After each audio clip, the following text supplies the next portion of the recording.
Live on YouTube already, right?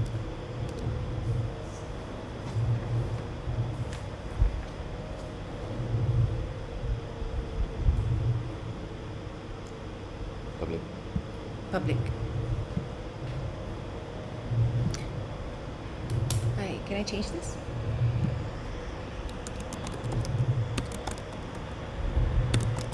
Let's talk ladies.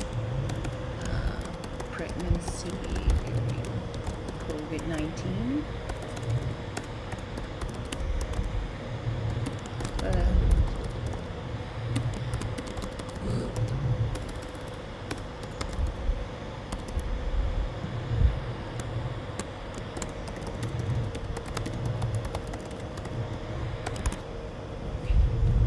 Safe? Okay, we are live, Dr. Guna, on YouTube right now, and can just a little bit technical checks, a little bit more. Yes. And can we go live on Facebook as well?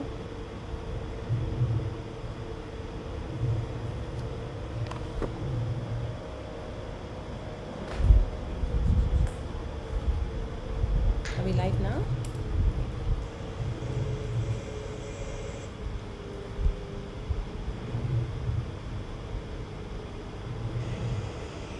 Hi everybody, we'll be going live in just a minute or so.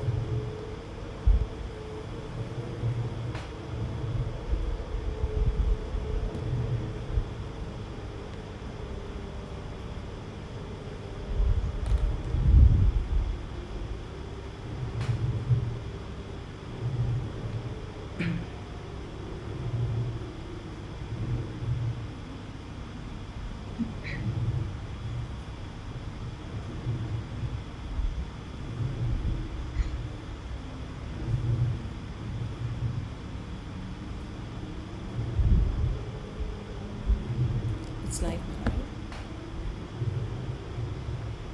Is it live now? It's live there. Yeah. The chat will be.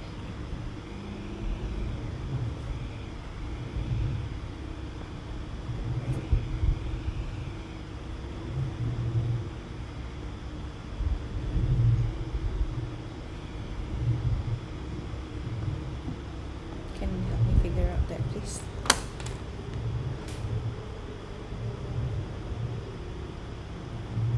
Dr. Guna will start in a while, yeah? Just a little bit more technical.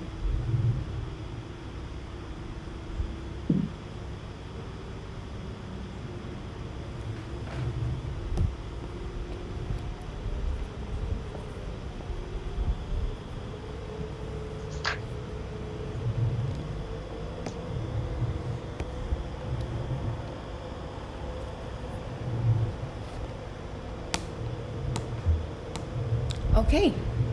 Okay, Dr. Guna, are you ready? Yep. Let's get this started. Hold on. Okay. Just a second. All right. Interesting topic we have for today, right, Dr. Guna? So, okay, good afternoon and salam sejahtera to everybody that has joined us today on our Let's Talk Ladies, which was set up in conjunction of Women's Day this year, which took place on the 8th of March 2021. So I'm Sasha, and joining me today is Dr. Guna Sundari and both of us are from MUC Healthcare. And today we'll be touching on topics like pregnancy during COVID-19, fertility, and periods. And it's all just for us ladies. We have a great lineup for the next hour or so. So ladies, I hope everybody stay tuned throughout the whole show. Also, a little reminder on our second session for tomorrow at 10 a.m. where we'll be touching on everything about breasts. So like breast care, how to care for your breasts, how to get the most out of breast pumping, why breast milk is good, and the one-on-one on breastfeeding, how to get the perfect latch and how to know if your babies have enough enough milk, and also breast confidence for the younger generation as well. Okay, so for today we have three wonderful mummies who were and is currently pregnant during this pandemic, where they'll be sharing their experiences. If they'll be sharing with us like the things that they've gone through, the pros and cons, or is there any cons that there is being pregnant during COVID-19 lah. So after that, Dr. Guna will be touching on fertility, on how IVF and IUI should not just be the first thing that comes through our minds when we can't get pregnant. And then joining us after that is Elaine, who is the CEO of Enya Technology Sdn Bhd. If you don't already know, Enya is this all-new affordable and holistic lifestyle option for sanitary pads. Yes, sanitary pads, our pads, for periods. It is made with the right balance of passion and innovation paired with technology advances. So Enya sanitary pads are also made with organic cottons. So ladies, you must check them out at www.enya.my. Also ladies, before we get started, please allow me to read out the promotions by Enya themselves, which was specially curated for all of you today. You can buy Enya products with 3 ringgit off when you use promo code Enya, ENYA, Health21 at www.enya.my. And also Enya offers subscriptions for convenience, offering Enya Basics, which is a type of pad that they have, by just paying for shipping. You don't pay for the product. MUC Healthcare, on the other hand, is also having a special deal for all ladies here today, where you can get a free pap smear, which usually costs like what, doctor, outside? About 70 ringgit plus. 70 to 100, I think. I think that's what I got when I did mine. For any free pap smear for any pelvic ultrasound. And also, if you do not want to have if you're not taking the pelvic ultrasound, then pap smear is only at 30 ringgit, which is a good deal. And the locations for all polyclinic MUCs are in Bukit Bintang, Kajang, and Labu Negeri Sembilan. So if you can see at the bottom of our session today, the ticker will have the mention what I've just will mention the promotions that I've just shared just now. So take a look. Okay, ladies, let's get talking. Dr. Guna, how are you this Saturday? I'm good. Just healthy lunch, I would assume. Oh, you had a healthy lunch? Yeah. Oh, what did you? Biryani is healthy. Biryani. Okay, doctor. It's COVID times and all that, and I think even just chatting amongst my friends, people, acquaintances that I know, even my own parents have asked me. They said, don't you want to have another kid? And then I was like, no. And then there's like, yeah, it's not good times during COVID. You can't expect. So I would like to ask, doctor, is it that scary? Is it that scary to be pregnant during COVID? Should there be a worry, or or we can just be normal, get pregnant again? As a summary, then we get into details. Okay. So I will start off with a summary of COVID-19 first. Okay, so COVID-19 was first found in end of 2019 and is still going on. At this point of time, there's about 350,000 Malaysians infected by now. Wow. Okay. So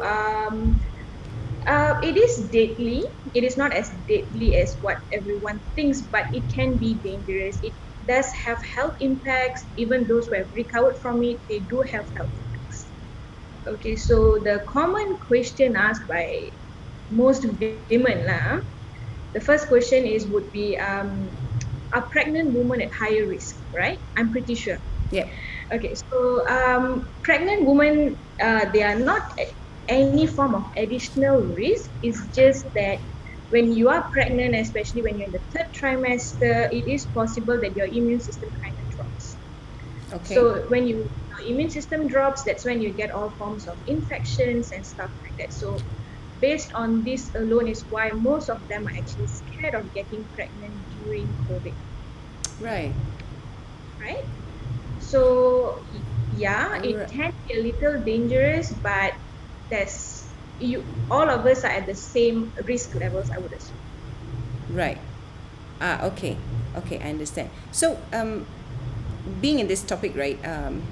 If so, let's say if I'm pregnant, and is there any precautions or any measures that I can take to, because I mean the rest of us are also taking precautions like wearing masks, sanitizing our hands and all that, the SOPs that's being said over and over and over again. Should there be any more extra precaution for a pregnant lady during this pandemic?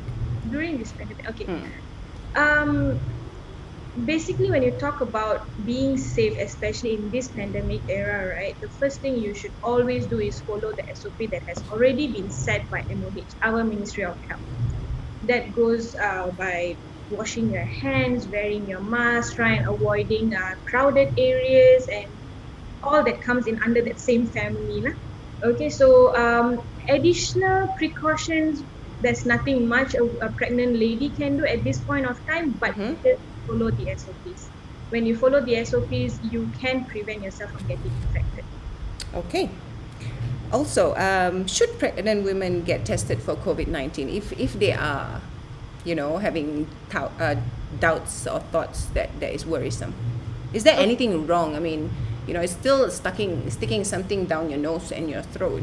I mean, there shouldn't be any worry, right? Yeah, there should not be any worry. Lah. I mean, the stigma is there right now. When you poke in your nose, you poke in your throat, it's going to cause some form of bleeding. It is scary, it's painful. Trust me, it's not. Hmm. As a medical personnel, I'm pretty sure I've got my nose stabbed a few times by now. So, no, it's not that hurtful. And yes, everyone can do it. Let it be if you're pregnant or you're not pregnant. If you have doubts, you have close contacts, and if you're kind of showing symptoms, just go and get yourself checked to be safe. Okay. Oh yeah, this is very interesting. This topic actually. This question: can COVID-19 be passed from a woman to her unborn? To her unborn or newborn baby. If I was pregnant with and then I have COVID-19, will the virus pass? Okay. So this thing is still very subjective because there's not much research is kind of supporting this data. But Mm. if I'm pretty sure you've heard about this news in July 2020, which is in Florida, a woman Mm. gave birth to a prem baby, and the baby happened to be positive for COVID-19. Mm. So some they are saying it is possible for vertical transmission, especially in utero, which means prior to delivery. Mm-hmm. It's still possible, but they are still conducting a few researches. So at this point of time, it is still very subjective. Right. Pass it on to your newly born baby. Let's say if you are positive, you are supposed to go under quarantine. Usually we will keep them separated to make sure that they do not pass anything onto the baby. Newborn baby, they are born with poor immune system. They are building up the immune system, in fact. So it is best to keep away, to stay in quarantine, get the baby to be taken care of somebody else while you are safe and you're COVID-19 free. Okay, so what you're trying to say is, doctor, it may or it may not happen. Very Uh, so it may happen to this mom, it may not happen to this mom. It's something similar to what we've been seeing where some let's say in a household, right? Let's say there's this one particular family member who has gotten COVID-19, but they have been living in the same house, but it doesn't spread. But there Right. are some who this one particular family member that has gotten COVID-19, but spread throughout the whole house. True. So There are it many news like that at this point of time. yeah. Because they be staying in the same room, even husband and wife. In fact, they sleep in the same room. It's just that Hmm. the husband is infected and the wife is not. So it may happen to some, it may not happen to some. Okay, understood. Okay, okay. Okay, do pregnant women with suspected or confirmed COVID-19 virus confirm that they're positive of COVID-19? Do, is there any if I have COVID-19 and I'm pregnant, I have to do cesarean and it's not I couldn't give I couldn't do normal delivery, sorry. Yeah. So if you're going to talk globally, which is by WHO, Mm-hmm. so what they say is that it is not a must. Mm. However, in Malaysia, if you are suspected or confirmed to have COVID-19, Mm-hmm.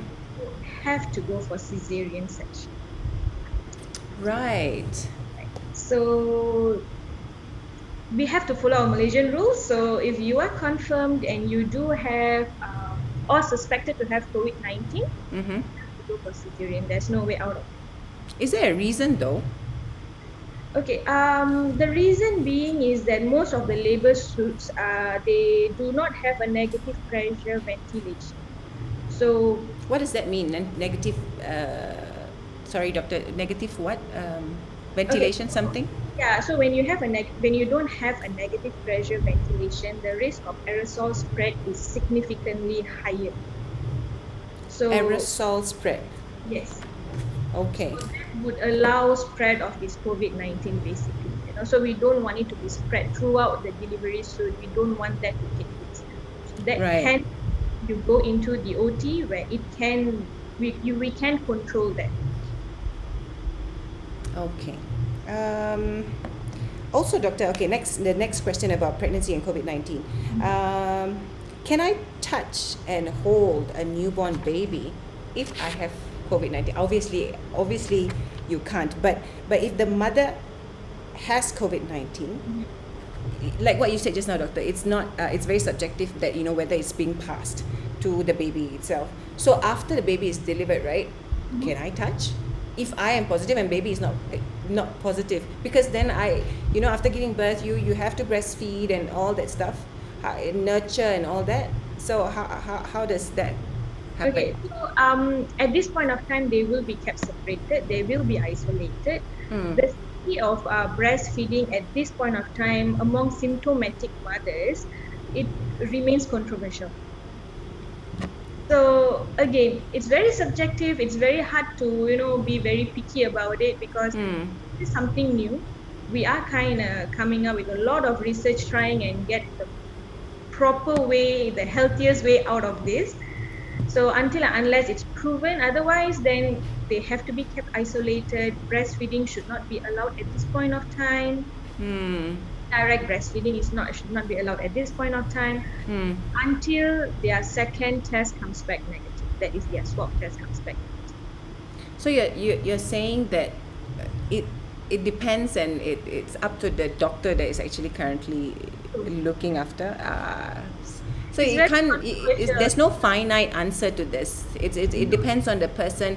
And do you think it's because COVID-19 is, still in a lot of level? It's still very experimental. Is it? Yes, true, Do you true. think? Very experimental at this point of time. That's why there's a lot of research ongoing based on COVID-19, and we did not come up with any conclusion yet. Right.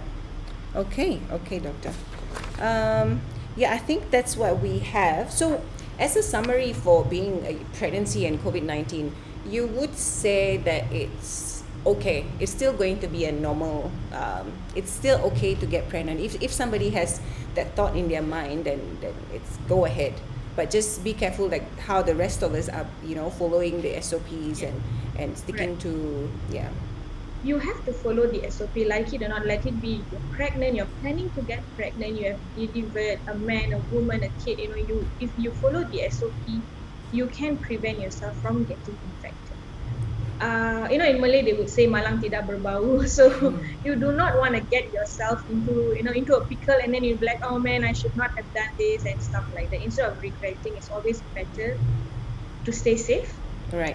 And even if you were to get pregnant, if you are pregnant, you do not need any additional routine, antenatal care. You don't need it. You just go for the basic ultrasound as suggested by MOH, and you do the basic screening as suggested by the MOH, and that's about it. There's nothing additional that you need it, unless if the doctors that seeing you thinks you need additional care. Again, subjective. Yes, Yeah. again, very subjective. It depends on the doctors that's taking care of you. Some doctors prefers to take additional precaution. Some would be thinking it's not a high risk case, so you don't really need additional care. So, depends what situation you're in. At this point of time, it's very tricky. Okay, okay, understand, doctor. So thank you for that explanation, a brief summary about pregnancy and COVID-19.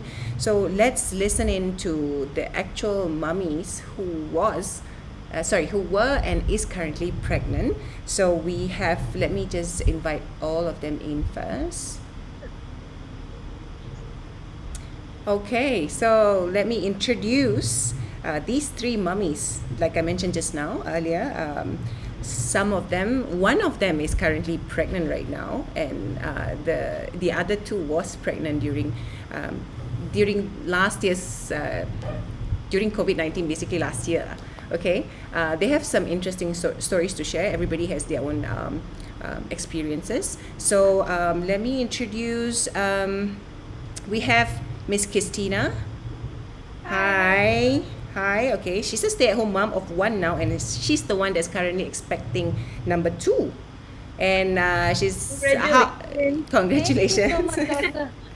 Yes. Okay. And next we have Hema. Hi, Miss Hi. Hema. Yes, her Hi. story, as far as what she explained to me, is something that I think is very interesting for all of us to know as well later. And then we have a journalist in house, Miss Shariza, who recently just gave birth to her firstborn 2 months ago in January. And so, how are you, ladies, today? Good, thank I'm you. good. Doing good. Okay, well, so thank you for joining Dr. Guna and I, and for agreeing to share your experiences. And I must say that it's in my mind, it would be very, it's a scary thing to think about. Ourselves also have to look after. Now the baby is going to come into this time that, vaccines and all that stuff that is not very stable, I would say. Okay, so first things first, we want to know. I think we can start with Miss Christina first, lah. Okay, we want to know from all three of you: was it planned or was it not planned to have this baby? Hi, Sasha. Thanks so much. Yes, so I really believe my husband and I, we swear by family planning. So yes, we did plan this pregnancy, and you'd probably be thinking in the middle of pandemic, what were you thinking? Right. But my daughter turned 2 in August last year, which Yeah. is when the situation was a bit calm. There was about 10 maybe cases a day, and it looked really promising at the time. And we had been on birth control for about 2 years at the point when I had my daughter, after I had my daughter. So we did talk about it and we planned it, and we were saying, okay, great.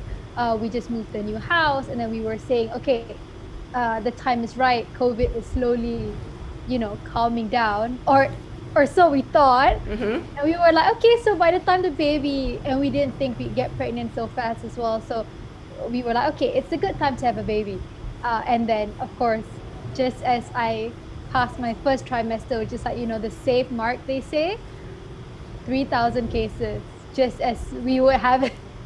So now it's back to being scary and honestly, really, really tiring mentally for me.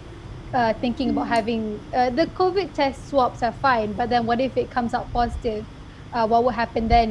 Will I be able to be with my baby? Will my baby have to be separated from me? What if my husband was positive? And I also have a 2-year-old. So it's a lot of things, even though we planned to have the baby. Now that the situation is not getting any better, Correct. it is still very, very scary. Okay. So how about you, Shariza? Was it planned or was it a surprise, or was it because everybody was staying at home and then we've got nothing to do? That's what we've been hearing, right? So how was it for you? I agree with that though. But well, actually, to be honest, it wasn't planned because I just got married last year on end of January last year, and then I knew that I was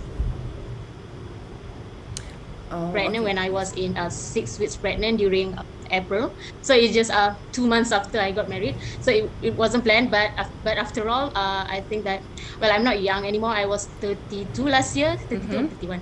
I think I 32 last year. And so when I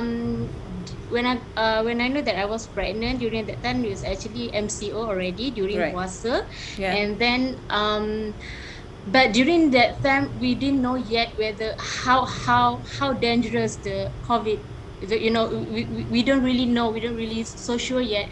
I was thinking that, or maybe it's just like the other normal flu, or some sort of virus like before what we have been faced before. But no one knows that it's a pandemic. It's a world crisis. So and yeah, just like what you said just now, I think it's because of MCO and we got not much thing to do. We just stay at home.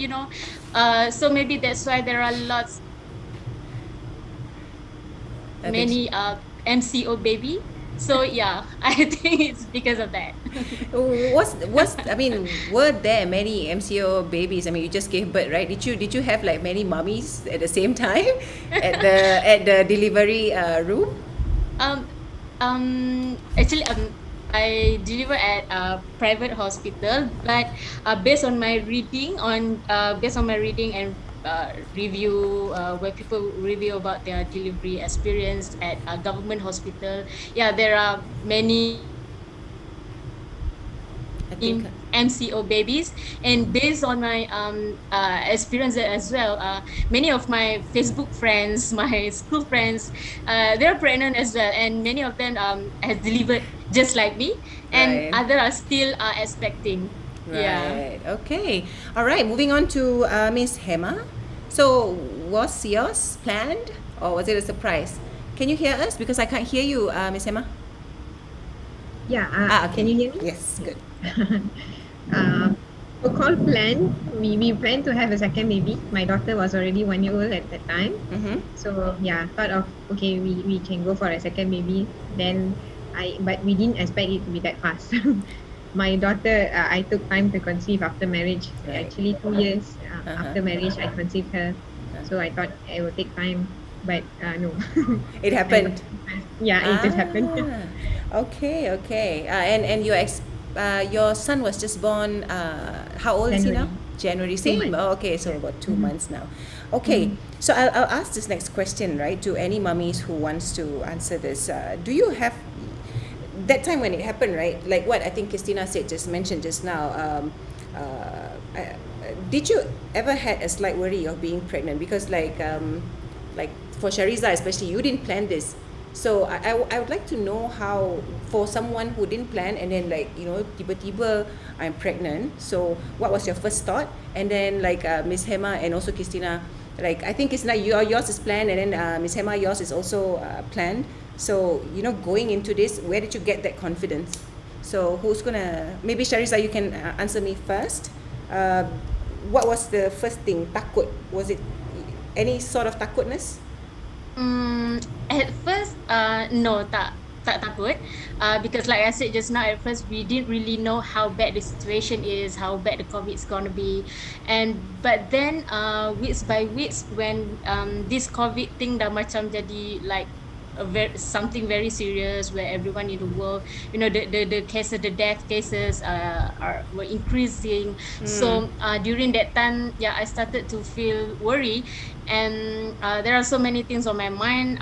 I was afraid of tak dapat nak bayangkan how to say, I can't imagine how it's gonna be when I'm about to deliver my baby. Macam adakah waktu tu keadaan makin teruk, or adakah waktu tu adakah saya dan baby akan selamat from this COVID. So yeah, itu antara saya punya kerisauan lah waktu mengandung. And other than that, I thought that when the government asked us to stay at home, and bila keadaan ni kita nampak macam senang, it's easy to get infected from one person to other person. So I started to feel like, I can't meet this person, I can't meet this person. So yeah, that are among of my worry during my pregnancy. Okay. So okay, Christina. Yeah. So even before COVID, I'm a very paranoid and hygienic mom. My husband makes jokes about it, saying that you don't have to sanitize every baby chair your daughter sits in. So being pregnant in COVID, thinking about having another baby who's whose immunity is even lower than my daughter now, Mm. it's scary in the sense that am I supposed to be more controlling than I already am? Or do I avoid everyone, exactly like Shariza said, do I even bring the baby out?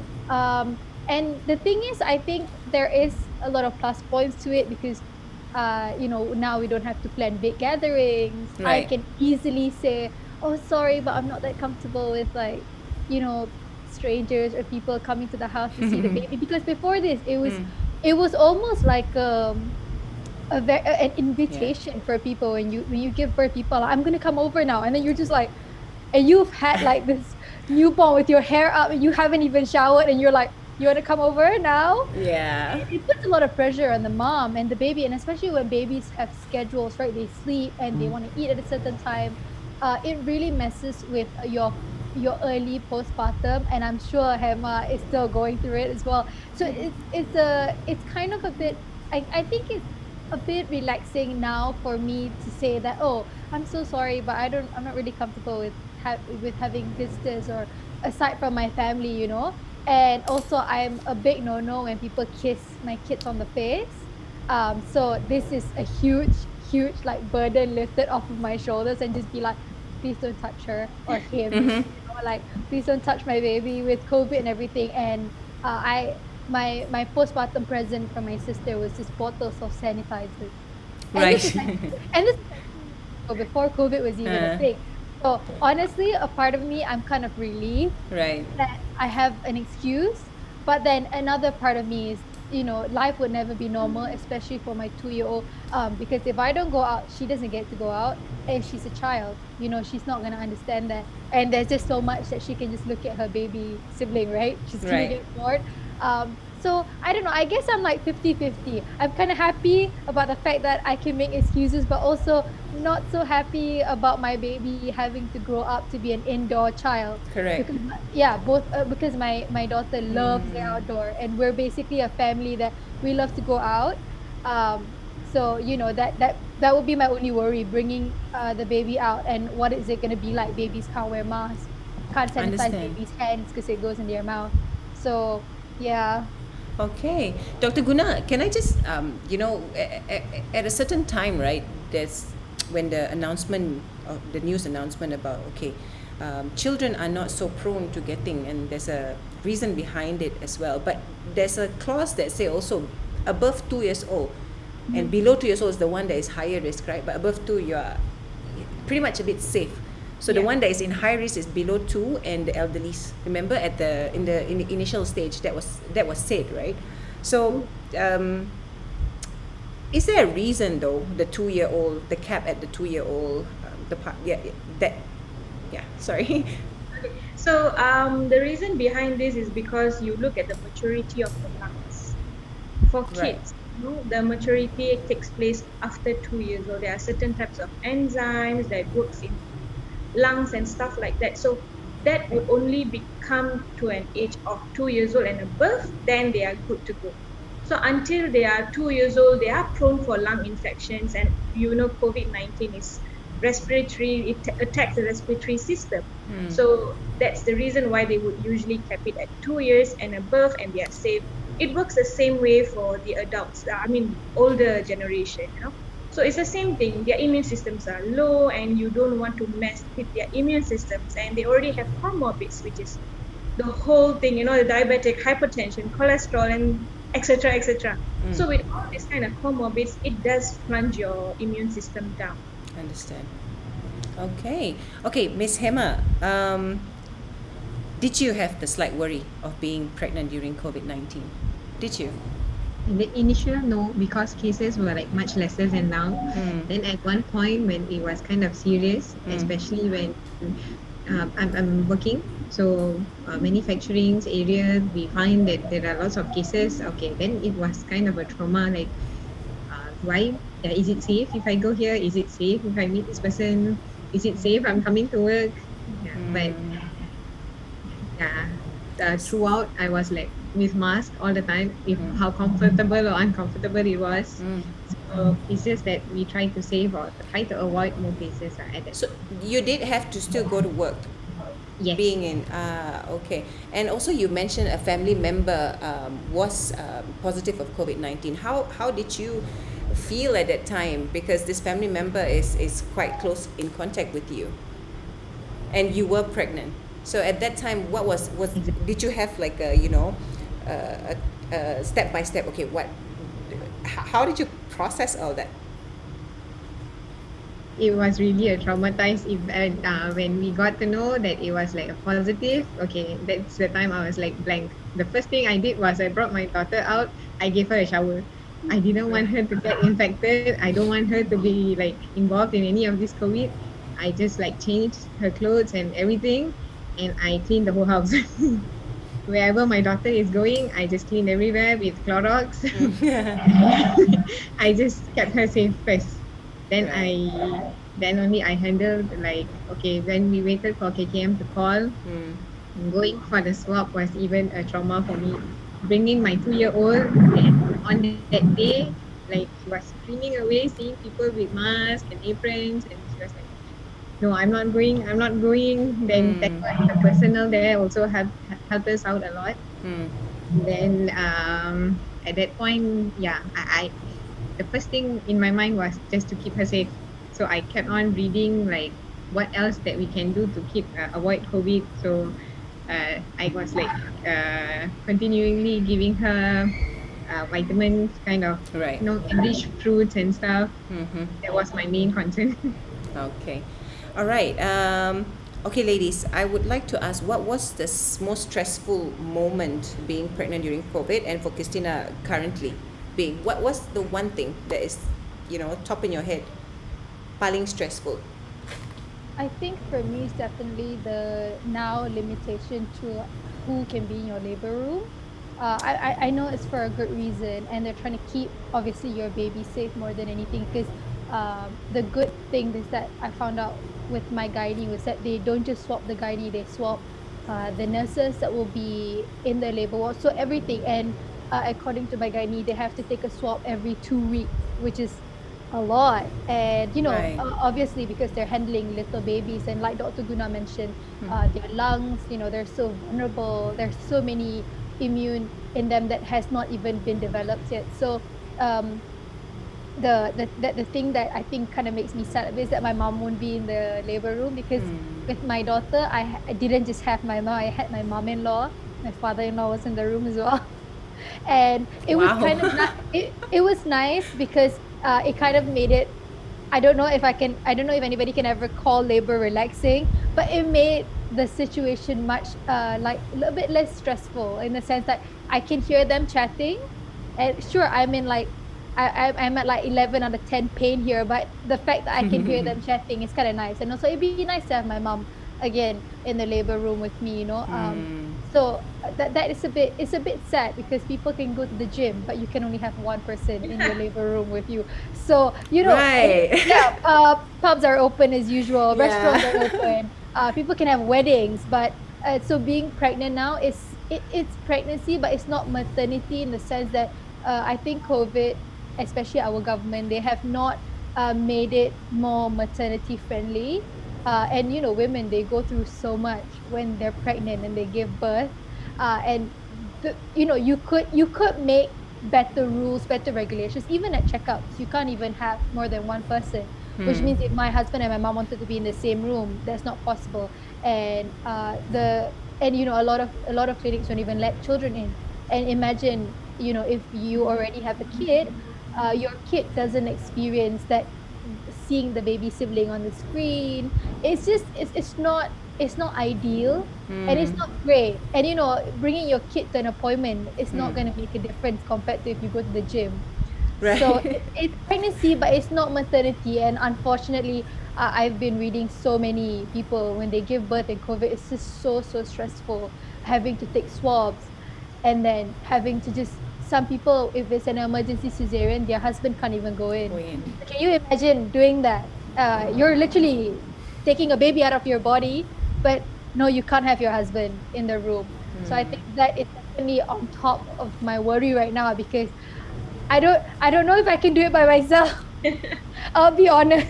Of course you can. The thing is, when push comes to shove, you can't Yeah. keep the baby in, so you're gonna be like, okay, I have to actually just push the baby out. No, There's no way exactly. out of it, you know. Okay, okay. How about you, Shariza? What was the most stressful thing I think you experienced being pregnant during COVID-19? Okay, to be honest, it's not really stressful actually for me. Alhamdulillah, everything went smooth, and Alhamdulillah, I have a very supportive and understanding husband, and yeah, it's just that during my pregnancy, the most terrified thing for me is I was afraid. I was so worried on how it's gonna be during my labor. I mean, I've been reading a lot of review from other people, other women when they share the experience about deliver at government hospital when there are so many, katil penuh and COVID, the husband cannot be with you. You have to do everything all by your own. The husband just boleh hantar you at the lobby, and when you are in your contraction pain, just do it by your own, on your own, everything on your own. So that was actually my, orang kata, my nightmare lah. So because then I talked to my husband, and then my husband said it's okay, kita pergi private hospital. So alhamdulillah, I we went to private hospital, and even though we still need to do the swab test, and both are we both were negative, and then my husband, he was able to be with me from A to Z and Nice. be in the labor room with me, and yeah, is I'm so lucky lah. So, you know. so no stress for you. No stressful yeah, moment. not really actually. And, Okay, so that's good. yeah. Yes. It's just that during the checkup, I agree with Christina when she said about the checkup things, where if you go to klinik kesihatan, but I went to check up at klinik kesihatan as well. Yep. No husband is allowed. Everything Right. semua kena seorang. Yeah, and even during your labor pun husband cannot be there with you. So I think it is something that maybe the government boleh bagi kelonggaran sikit, because kita berjuang untuk mengeluarkan satu nyawa baru, so we need our husband to be by our side. So that's why I deliver dekat private, so that my husband boleh ada untuk bagi semangat semua tu lah. Yeah. Okay, I understand. How about you, Hema? How about you, Miss Hema? What was the Yeah, most stressful? During my quarantine, because of close contact, I missed my checkup. So when missing Right. checkup is like a trauma for me. Okay, is the baby safe? Is everything okay? Yeah. I Okay. delayed my checkup actually for 2 weeks, I guess.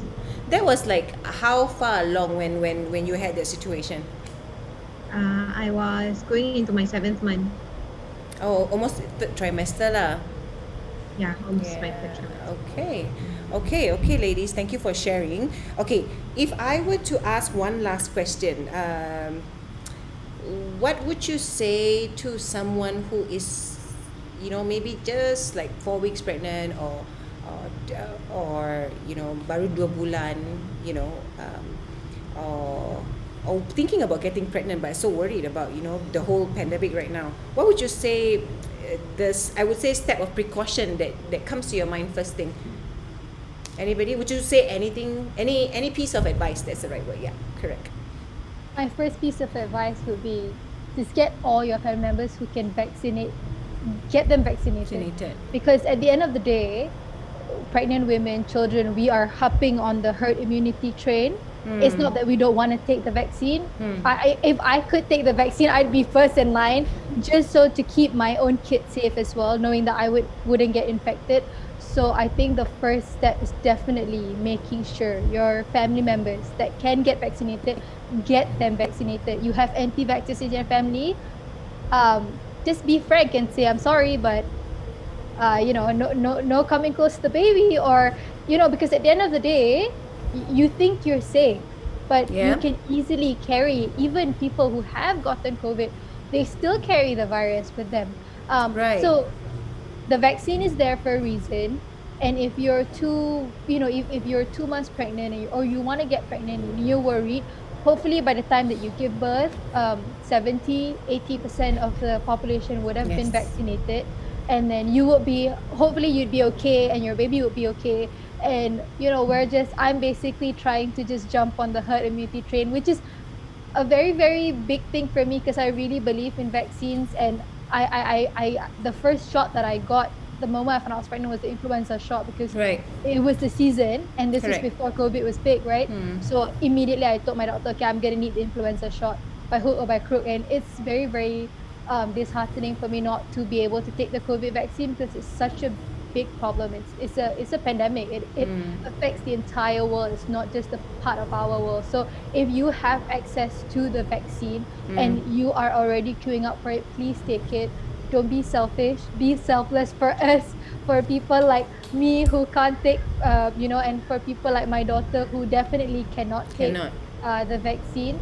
And honestly, just relax, because stress that can actually hurt your baby. So I always tell people, when you're pregnant, just be mindful of what you think and how you feel. If you feel like eating a certain thing, if you gain weight and people talk about it, just ignore them. Just do whatever makes you happy. If just take precautions to take care of yourself and your own mental health. Like at the end of the day, there's just so little you can control. And Right. get your family members that will see the baby vaccinated first, especially your husband. If your husband is an anti-vaxxer, tell him, okay, you know what? We need to rethink this, because yeah, you need to keep yourself safe and your baby safe. Okay, okay, nice one. Thank you. Shariza, what would be your piece of advice, or what? Yeah, for you. Just take it extra precaution, like don't go to crowded places. When I was pregnant, I just stayed at home. I didn't go to any crowded places, even mall. I didn't dine in at outside. We just stayed at home, eat at home. And the only person that we met is only my in-laws, because my in-laws, their house is just like about 10 minutes from my house. It's just that only then during the cases, one digit, single digit cases, masa tu baru I went out for pergi mall. Itu pun macam sekali dua, just like. But right now, with the thousands cases every day, extra precaution and follow Follow SOP. follow the SOP, and don't think that other people yang looks healthy, they are not the carrier, because there are many people yang they don't have the symptoms. So yeah, and other than that, just be brave, be strong, and just go on, enjoy your pregnancy. Positive je. I know it's so Positive. cliche to say enjoy your pregnancy in the middle of a pandemic. Yeah, I mean, even like And normal darurat. pregnancy also is not easy, okay? And then in the middle of Yes. pandemic some more. Okay, Miss Emma, I mean, how about you? What would you say? What would Yeah. What would it be your piece of advice? Yeah. The first thing, just follow SOP. Make sure you keep your hands, keep on washing your hands, put on your face mask wherever you go. Then try to be as much be at home, just be around people that you know that they are safe and you'll be safe. Motherhood is kind of something that you are looking forward to, so you don't stress yourself too much. Nothing is too bad if you do the right thing. So keep on doing the right thing, everything will go well, and Enjoy your pregnancy. very safe baby. Yeah. Okay. Thank you, ladies. So what I would like to summarize the advice. So ensure people around you are vaccinated now that we are all in line for vaccine. Don't stress. Just relax. Take extra precaution, and of course wash your hands and follow the SOP at the end. And the most important is enjoy your pregnancy. Did I get it right? Yeah. Okay. Yeah, another thing, Tasha. Yes, doctor. Okay, so my advice would be very mindful of your mental health. At this point of time, you might have delivered, you might have a little postpartum depression, postpartum blues. You might be pregnant at the same time, your husband might not be around. If I'm not wrong, one of the comments says that PJJ right now, hubungan jarak jauh. So yes, being pregnant is really beautiful.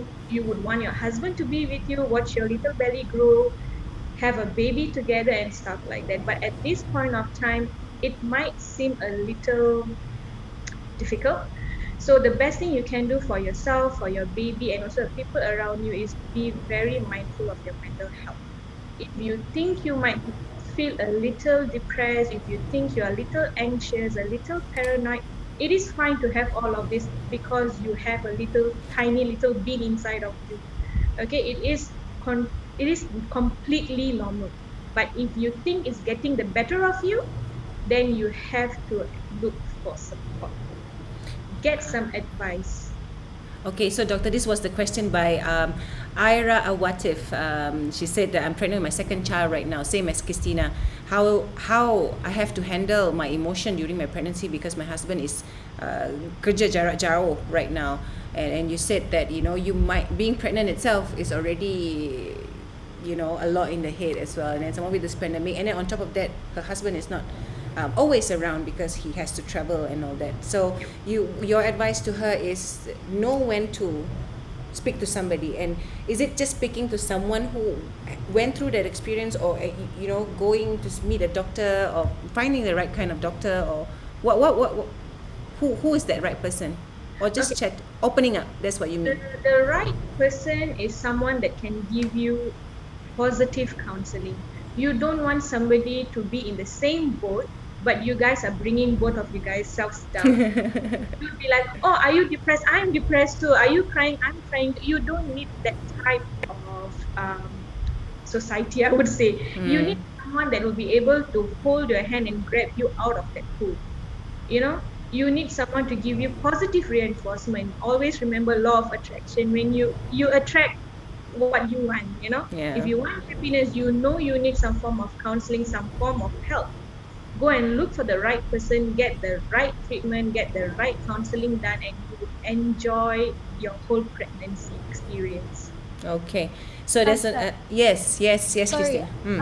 we did speak about this when we were getting to know each other. I think something that will help a lot and will really ease your mind is a confinement person. Right. Again, because you have a toddler and a second baby's coming. I did have a confinement lady with my first daughter, but she was going in and out. But for the second one, we are paying so much more because we're opting for her to stay in because I don't have a Correct. maid. I don't have a helper. I'm a stay-at-home mom. I've been since my daughter was born. My husband and I are the maids in the house. He does chores, I do chores. But why we wanted a confinement lady was just someone who would take a bit of the pressure off and also kind of allow your toddler, your firstborn, to settle in the role of having another sibling or becoming a big sibling a bit more smooth, because it's not just a big change for you, the lady that asking the question. Yeah, Ira, It's a huge Ira, it's a huge adjustment for your kid as well, your kid that you already have. You can't put him or her on pause. Their lives continue as well, but now they have to share you, they have to share your husband, they learn that this baby is completely useless and needy and clingy and needs you need the mother all the time, but she also needs a mother all the time. So the thing that would really relieve a lot of your pressure is definitely a confinement lady. So I already actually got that. That's the only thing I got sorted out because I am so last minute. Even with my daughter, I gave birth at 38 weeks. I still didn't have a cot. My cot hadn't arrived because I just ordered it. So wow. with this, Okay. so with this one, I was telling my husband the only thing I want, the only thing I need is a confinement lady, and she's going to stay in to again limit Yes. the in and out and Correct. meeting other people. And also, I wouldn't have to worry about food. I don't have to worry about baby's laundry. I don't have to, if the baby's sleeping and I want to go take a shower with my daughter, or I just want to cuddle in bed with my daughter, I don't have to worry about leaving the baby alone. So, Ira, aside from yes, talking to someone, because postpartum depression is a real thing. If someone tells you it's in your head, it's not in your head. Oh no. It's real. It's real.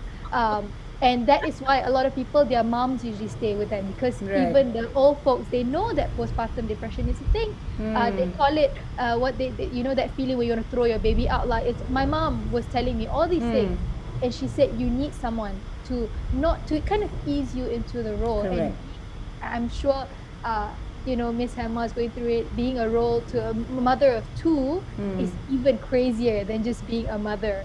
And it's very difficult. So another thing that will help, if you have the means, if you can, if you have the money to spare, just having a confinement lady or just somebody, or a family member to stay with you, someone that you trust, that can watch the baby for a bit, and you can have a bit of sanity, or just watch Right. it for a while.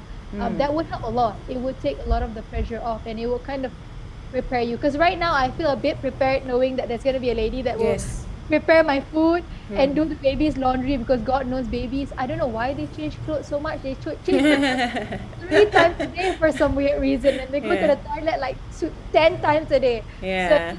this does relieve a bit of the pressure, and especially if your husband's not around, I Yep. really salute you. Correct. Because my husband was doing night changes. He couldn't breastfeed, so I breastfed, but he was doing night changes. So this Changes. is something that will really help if you have another lady that is with you, or just a family member that you trust is with you, to help you in these roles, and also giving your partner that time to adjust. So you're saying that you did mention to me, if it permits, the bidan itself, the confinement lady itself, well, if it permits lah, live in with you, so it reduces Yes. how to say, It's- doctor, it's contract cross, Like just because when they go home, you don't know Yeah. where they go, you don't know who Correct. they meet, you don't know where their family members been. So with my first daughter, I didn't have that worry. My confinement lady would come at 8, 9, and then she'd go back at like 12 or 1, which was nice because we were not used to helpers. But then with the second baby, my biggest worry would be this person would be in contact with me and my child all the time. And it's just another risk that I didn't want to take. So and I did pick a proper company and everything. So I'm sure they run through their tests and everything. They've got really good reviews. So all I care about is just to make sure that my baby is safe. Again, that's all we want, right? And hopefully by then, if everybody's vaccinated, the worry is much less. Yes. Yes.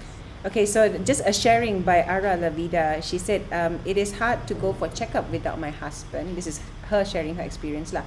Something like what she already had her child, so it's something similar to what Shariza and Hema went through. For my first child, I had my husband with me every step of the way, but this time I had to do everything by myself. So I'm sure Shariza, you know what she means, right? Masuk the klinik kesihatan, check up sorang-sorang. Of course, maybe sedih a bit lah inside, right? First child, someone for you, right? And then then I had to go for further checkup in the hospital. Had to walk long way alone by myself. My husband can only drop me at the lobby. Then after that, I had to wander around with my big baddie alone. So that's what she shared. So did you similarly, Shariza, you experienced the same thing, right? Yeah. Sama lah. Yeah. Okay, one last question. Do you have tips on how to help firstborn to adjust to their new role, because she's the one that's expecting the other one? Yeah. Anybody? Miss Selma, do you have any? Because you're actually already going through it now. Yeah, Miss Hema, what would you say? How did you help your daughter to adjust to the new role with your newborn son? We are still ongoing. We are Ongoing. still ongoing with that adjustment. It's just that she needs her attention. So I'm Yeah. actually staying away from my. We are staying alone here. But after delivery, I was with my mom. She was the one helping, because my daughter I sent to her when I was working. So my mom is a really, really huge strength for us right now. Yeah. So with her around, slowly the baby also can adapt being with the sister. She keep on shouting and he needs to sleep, but then he's getting used to it. And if both cries together, then I at least have my mom to calm another person, and then I take care of another. Okay. So it's not easy, but it's not impossible as well. Okay. Things can be done. Remember kan, especially when they have a older kid and then they have a small little thing. For the little minds, they are very curious. When they bring in something new, for them it's just a play toy. So instead of pushing them away, you don't do what you're supposed to do is bring them in, ask them to be part of it. You can give them a little baju or something like that, just try and help to put it on. At one point they will get tired of this and they'll run away. So, That's what you can do. You don't push them away. The more you push them away, they'll feel neglected. Then comes in the jealousy, and you just wait until you find a napkin in your newborn's mouth, because they will do this kind of little. Wow. They are, I wouldn't say naughty. They are just very curious. So when you push Yeah. them, like, what are they trying to hide from me? you know. So you try to bring them in, get them to brush the little hair, so that you don't leave both of them alone. I've seen many cases coming in with a cotton bud up the nose and a little pea up Wow. the ear. So these kind of things you have to be very careful with. Jealousy lah, that's all right. It is jealousy? Or Yeah. maybe not jealousy lah, like don't know. Let me What see. happened? Let me do something and let's see how my parents react to this. Right? Yeah. And also, Shasha, I was Yeah. telling you, right? A lot of people will say, "Oh, see, you're not mommy's baby anymore." They Yeah. always say that Oh to my the firstborn. God. And the moment I hear someone say that, I turn around, I'm like, don't say that to her. Because, like I said, our pregnancy was planned. We actually asked her. So my daughter, she's very verbally advanced. So you can talk to her like you talk to an adult. So we actually talked to her. We asked her, we're like, do you want a baby? And she was like, yes. I'm like, no, you don't understand. This is not the baby that you see for a few minutes. This is a baby inside the house. It's going to be your baby, I tell her. Yes. She's like, and to process this in her she's almost 3, she's 3 this year. So to process it into the brain, I could see her like her neurons are firing, thinking, what does mommy mean by that? So, but then she actually said yes. And she was actually the reason I found out I was pregnant. I didn't know I was pregnant. She was lying down on my belly and then she said, Mom, you have a baby in your belly. I said, no, I don't. She's like, yes, you do. But Wow. but you know, she jokes around like putting babies in her belly and she says she's pregnant. So I'm like, does daddy have a baby? She's like, no, daddy doesn't have a baby, only you. And I actually had to grab a pregnancy test because I didn't have any. And I ordered it online and I actually took the test. It was like one of the cheapy tests because that was the only thing available. Right. And I was actually pregnant. Pregnant. And I turned around to her and said, how did you know? She's like, I know you have a baby. So Oh, it was goosebumps. nice.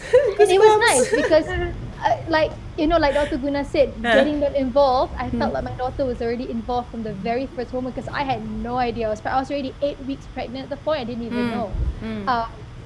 And Dr. Guna, that's such a good point you made up because my daughter actually rubs my belly with oil every night. Wow.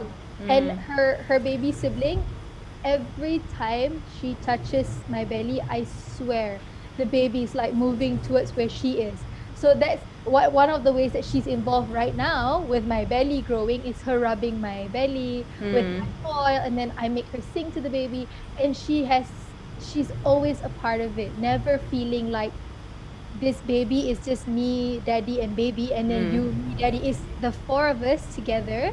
And then she's so excited when my mom buys the baby little float. She's like, is that mine? Because it's too small. I'm like, no, it's not yours. It's baby Tiny. That's what we call him.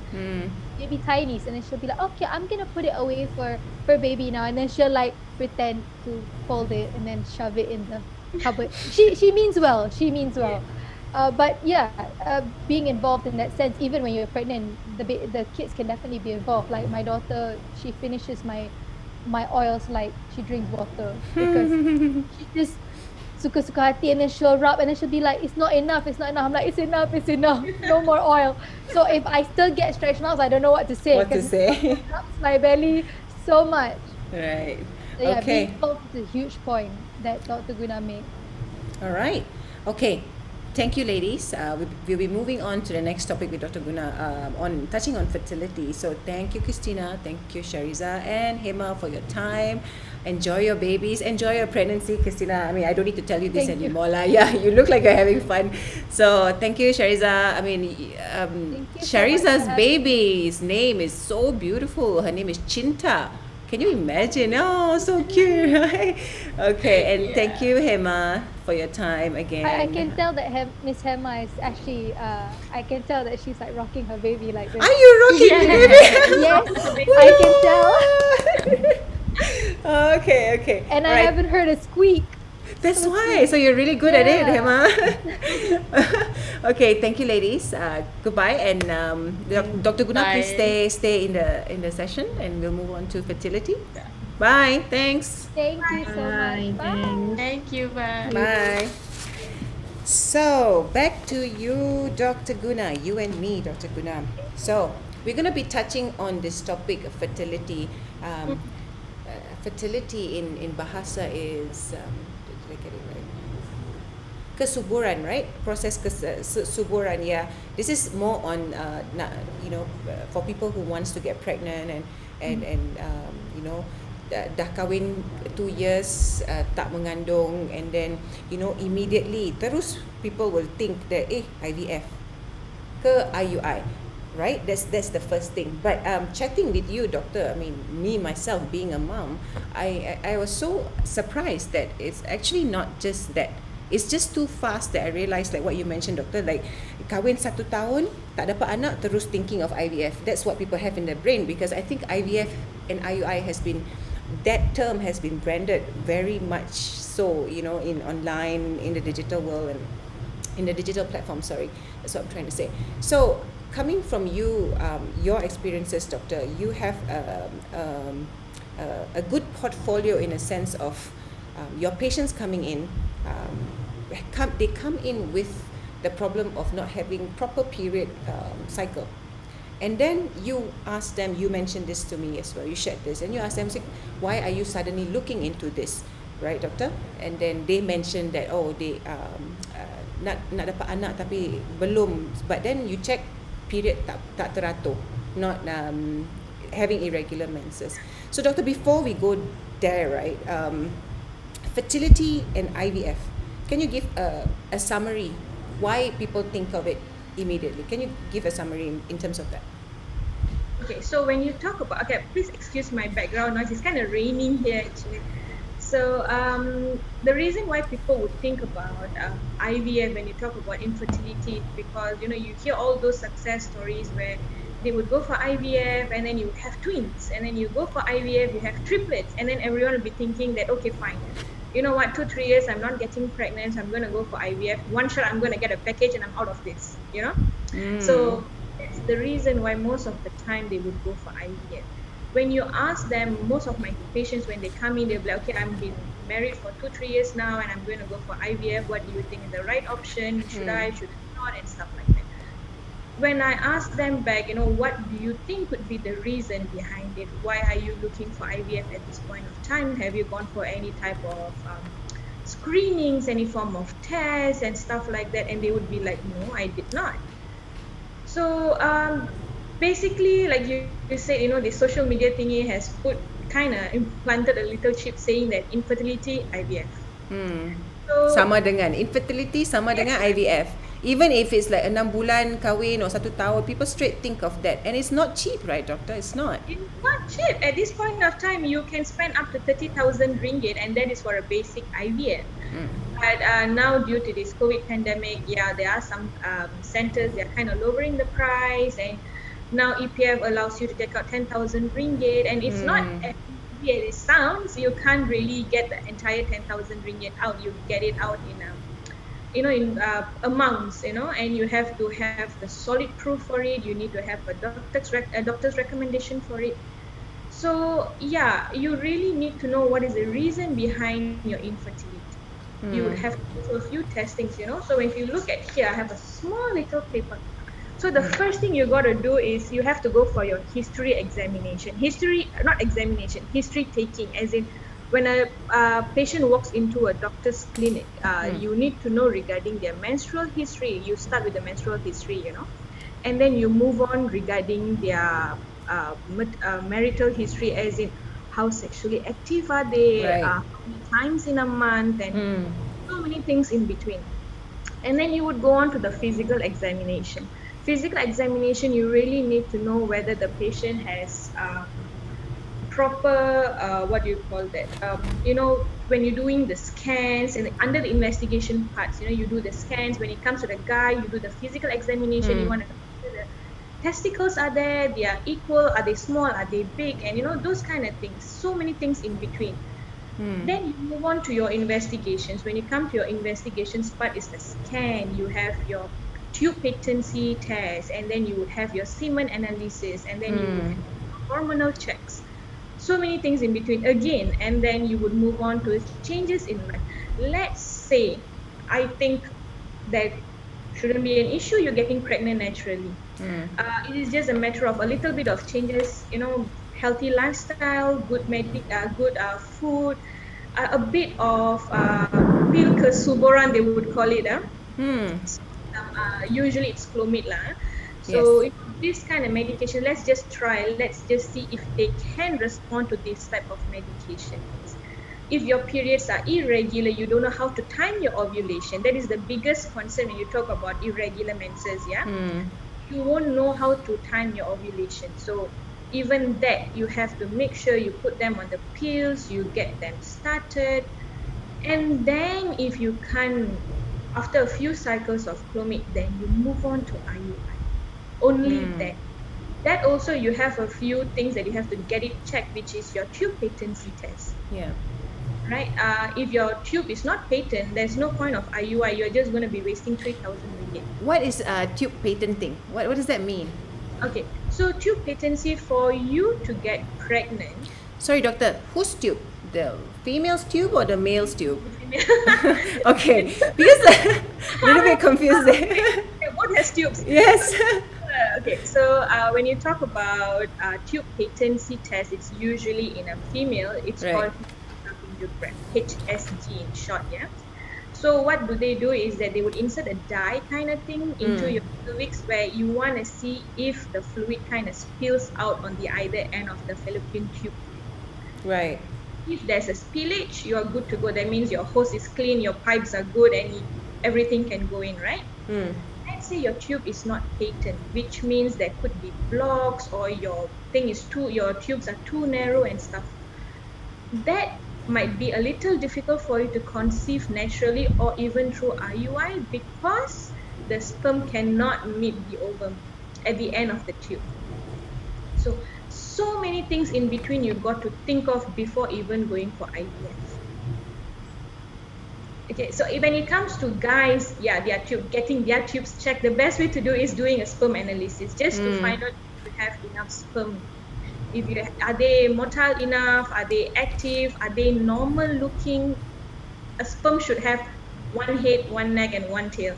Right. Then, under the microscope, when you look at it, they might have two heads, they might have two tails. Those kind of things are not good enough for a proper embryo formation. So let's say you have done every testing, every screening, and you are good to go. Then you would fall under the category unexplained infertility. Right. That's when you can think of IVF. Right. Because it does increase your chance by 40 to 50%. 40 to 50%. Nothing is going to be 100%. You spending 30,000, is it worth the risk? Are you willing to pay 30,000 ringgit for a 40 to 50% of chances of success story? That is entirely up to the couple. Okay. So when you talk about studies, studies have shown that without treatment for unexplained fertility, you can get pregnant about 2%. Naturally, with no help, no intervention, nothing. Okay. So when you talk about IUI, the percentage goes up to about 4%. Okay.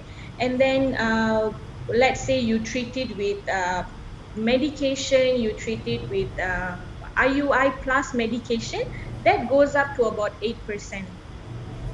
And further testing, further screening, everything is done, the IUI percentage can reach up to 20%. And with IVF, like I mentioned earlier, it will go up to 40 to 50%. And that is one of the reasons why most of them would resort down to IVF. Right, because of the percentage is a lot higher, but it shouldn't be, what you're trying to say is it shouldn't be the first thing that crosses somebody's mind, right? If you can't, first probably get your, like what you mentioned just now, see your menstrual history, follow that, and then see your marital activity. Yeah, see how is it going first. Okay, so so someone has asked this, doctor, for irregular menses, how do you check for pregnant? I think it could be that if you have irregular menses, how do you know if you're pregnant or not? Okay, So the best way to find out is by doing a very simple urine test at home. Okay, let it be if you have irregular menses or not, but when you are pregnant, there will be this hormone called HCG. This is what all urine dipstick tests would do, they would detect hormone beta HCG. So if it can pick up, then you are pregnant. It could be, it means you are pregnant. To double confirm, you can walk down to the clinic, get your hormones done, which is way more sensitive and way more accurate. Okay, and you can do a beta HCG hormonal check via blood. It's not through urine, it's via blood. And let's say if you could be 6 to 7 weeks of pregnant, then you can do an ultrasound. Okay, doctor. Okay, doctor, this question I have for you. When or how does someone know? When or how can they know if they are infertile? Is there any physical signs or something that happens in your body that you can see that? Or is it something that you have to go and get labs and all that, lab tests done? Okay, when you talk about infertility, most of the time they would be thinking about irregular menses. When you talk about irregular menses, the first thing comes to mind is, am I going to get pregnant? Okay, so for some patients, they are lucky enough they don't have to redo their entire cycle. For while they are trying, and they can get pregnant naturally. Body signs, you can look for hormonal changes. If you have too much of acne, too much of hair on your face, you're putting on too much of weight at one point of time, despite good eating habit, you would see, you would feel too heaty, too cold, you feel like, you're not adjusting to the surrounding. These are the little telltale signs that can touch on PCOS. Everyone knows PCOS, polycystic ovarian syndrome. You would need to go into the clinic. The best way to actually confirm if you do have issues is getting yourself checked, do a hormonal screening, get an pelvic ultrasound just to see your ovaries if they are fine. In this way, you'd be able to tell for sure if you have any form of infertility issues. Okay. All right, doctor. I think we've touched everything about fertility for now. So we will be moving on to the next session, which is talking about periods. So for everybody here, if you know any like your young family member in the house, they can all now listen in to some myths that we will some myths that we'll talk about pertaining periods on a more clinical and also a more laid back approach to periods. So with that, I'll invite Miss Elaine. Hold on, yeah.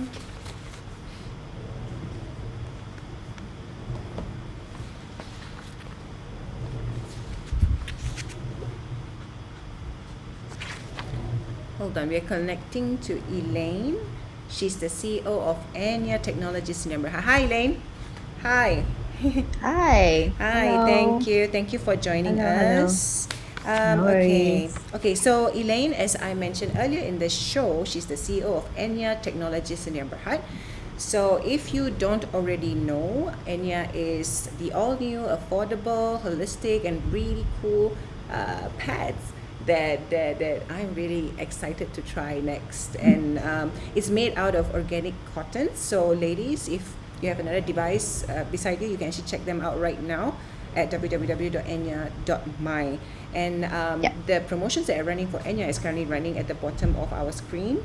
And so with Elaine, with Elaine and Dr. Guna, we are going to be touching everything pertaining period. So before that, Elaine, can I have you explain a little bit about how did you come about to like creating and wanting to have this product of yours? Why was there the thought of getting into this market? Oh, I see. Okay. Thanks, Shasha, and for everyone that is present today. My name is Elaine. I'm from Enya. So basically, in accordance to your question, I myself have very, very sensitive skin. Right. when it comes to my vaginal area. So I used to use commercial pads, the ones that are in the market right now, are Kotex, Libres, Laurier. These are the big brands that are in the market. So the brands like these, I tried using them on and off, just switching here and there. But I didn't question why do I feel uncomfortable? Why do I have rashes? Why do I feel itchiness? I just continued using them because I thought it was normal. Then until one point, I went to the gynae to just check up to see what's wrong. Apparently, it was the pads that I used. So I tried the fragrant ones, and it wasn't very suitable. I believe for me. So after that, the gynae recommended, Elaine, you should use pure cotton pads instead, or you can try the overseas imported ones that has the word organic cotton onto them. And so I went to try it, and after that, my rashes and my itchiness and my cramps, vaginal cramps, they're all gone. So Wow. yes, just from trying them, and it's miraculous for me because like I've never felt so comfortable during my period before. Every month is just like excruciating pain and things like that. It's something that I don't look forward to. So Right. after I use it, yes. So after I use it, I continued using it, but I realized it burned a huge hole in my pocket because it's not cheap. The organic cotton ones are not cheap. So I didn't really thought about it until this conversation that I had with my business partner in the car, and we were talking about subscription model and how subscription will be the new lifestyle, of how we pay for things, how we purchase things. So we were just talking about what are the suitable products to be done using this subscription model. And we thought about sanitary pads just instantaneously like that. And from Yeah. that day onwards, from that moment onwards, we never looked back. Right. Yeah, we started our research and found a very reliable supplier to manufacture our things, make sure the R&D is correct. And after that, we've launched like a survey to a lot of the friends and families, friends of friends out there, to ask them just one question: what is your ideal pad? And a lot of them come back and say, I want my pads to be comfortable, I want my pads to be affordable, I want my pads to be cool, and yeah, they want like the cool factor nowadays. It's like you want to be associated with like a cool brand. Right. Yeah. So that's what they wanted. One of them even say like, oh, I want my pads to have like some branded thing on the pad. And I'm like, okay, how is that relevant? But okay. Something to appreciate what is, have been, our periods have been branded like, the bad thing, the disgusting Yes. thing and all that stuff. So, it's inevitable for all of girls, for all of us ladies to get our periods.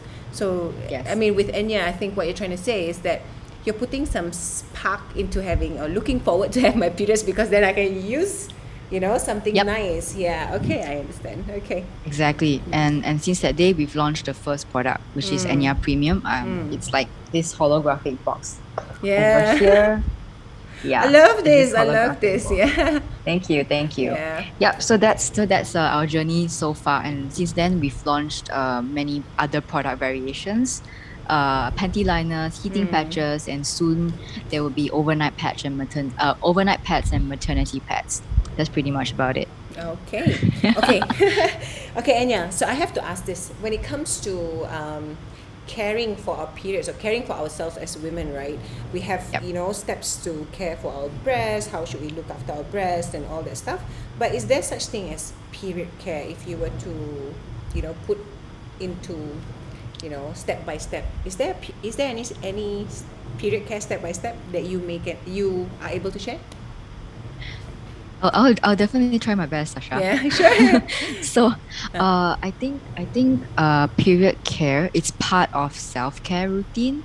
Self-care routine, whenever we go on Instagram or Facebook, a lot of it has to do with skincare routine, relaxing, things like that. But mental self-care is also part of self-care, so as period care. So period care more or less means, you pay more attention to your body. You pay more attention to what are the products that you use during your menstrual phase, and your emotions as well, addressing your emotions, and also just treating yourself better during that time of the month. It can be exercising, even though like a lot of people say you shouldn't exercise, but it's okay to do so. Um, how you say, maybe investing in a bit of time to sleep early. I know a lot of us work from home. Our schedules Up and are very down. messed up. Yeah, very messed up already. You don't there's no cutoff time already. So it's very important to know that, because every month when you have your period, your body is your body is menstruating.